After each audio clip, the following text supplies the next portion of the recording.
প্রবল বৃষ্টিপাতে মাগুরা জেলার শ্রীপুর উপজেলার সবদলপুর ইউনিয়নের নোহাটা গ্রামের মুক্তিযোদ্ধা মোড় এলাকায় পানিবন্দী হয়ে পড়েছে একাধিক হতদরিদ্র পরিবার। দর্শক, বজ্র বৃষ্টির কারণে ঘর টর ভেঙে পড়ে গেছে। এমনি ভাঙা ঘরে থাকার মতো পরিবেশ নাই। যদি কোনো বিদ্যমান ব্যক্তি থাকেন তা একটু সাহায্য সহযোগিতার হাত বাড়িয়ে দেন। চরম দুর্ভোগে আছেন ফরমান শেখ, হাফিজা শেখ সহ গ্রামে থাকা বহু পরিবার। খুবই কষ্টে আছে, চারিপাশে পানি থই থই করছে। পরিবারগুলোতে দেখা দিয়েছে খাদ্য সংকট। পানিবন্দী থাকার কারণে শিশুদের পড়ালেখা বন্ধ হতে চলেছে। এছাড়াও গবাদি পশুর খাদ্য সংকট ও নিরাপত্তা নিয়ে তৈরি হয়েছে উদ্বেগ। তলিয়ে গেছে গ্রামে থাকা ফসল ও ধানের চারা।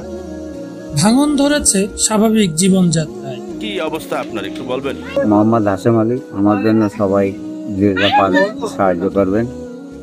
অবিলম্বে এই দুর্গত মানুষের জন্য জরুরি মানবিক সহায়তা ও প্রয়োজন প্রশাসনের কার্যকর হস্তক্ষেপ। এই সরকার সহযোগিতা যদি একটু করতে তাহলে আমাদের লোহাটা গ্রাম বাড়ি আমার, যদি উপজেলা থেকেও সহযোগিতা করতে তাহলে আমি কিছু ছেলে মেয়ে নিয়ে